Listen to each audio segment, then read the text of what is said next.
মুসলমানদেরকে আমেরিকা মারে, রাশিয়া মারে, চীন মারে, ভারত মারে, মিয়ানমার মারে, ইসরায়েল মারে, আর মুসলমান আসমানের দিকে দুই হাত তুলে আল্লাহর কাছে ফরিয়াদ জানায়, হে আল্লাহ আমাদেরকে রক্ষা করো, আমাদেরকে উদ্ধার করো। ভাই আপনারা আসলে আল্লাহকে কি মনে করেন? আপনারা আসমানে হাত উঠায় কান্নাকাটি করবেন আর আল্লাহ আপনাদের কান্নাকাটি দেখে কনভিন্স হয়ে আপনাদেরকে উদ্ধার করার জন্য আকাশ থেকে ফেরেশতা বাহিনী পাঠিয়ে দিবেন, তাই না? কখনো না। আপনারা ঐক্যবদ্ধ হবেন না, কোরআনের বিধান মানবেন না, মাথার টুপির সাইজ নিয়ে মারামারি করবেন, আরবি উচ্চারণ নিয়ে গুতাগুতি করবেন, অপ্রয়োজনীয় বিষয় নিয়ে তর্ক বাহাস করবেন, আর তার ফলে নিজেরা টুকরা টুকরা হয়ে শত্রুর খাবারে পরিণত হবেন। তারপর মায়ের থেকে বাঁচতে আল্লাহকে বলবেন আল্লাহ আমাদেরকে উদ্ধার করো। আচ্ছা, আল্লাহ আপনাদেরকে উদ্ধার করবেন কি জন্য? যাতে আপনারা আবার নিজেরা নিজেরা মারামারি শুরু করতে পারেন।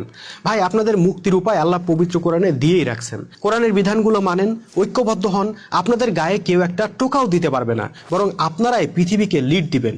আপনারা যদি সেই মোমেন জাতি হইতে পারেন তাহলে কান্নাকাটি করা লাগবে না ভাই। যখন প্রয়োজন হবে আল্লাহ নিজেই আসমান থেকে বাহিনী পাঠিয়ে আপনাদেরকে সাহায্য করবেন। মনে রাখতে হবে 1400 বছর আগে যে আল্লাহ ছিলেন এখনো তিনি আছেন। 1400 বছর আগে যে ফেরেশতারা মোমেনদেরকে সাহায্য করার জন্য বদর যুদ্ধে ছুটে আসছিল এখনো তারা আছে, শুধু সেই মোমেন জাতিটা নাই।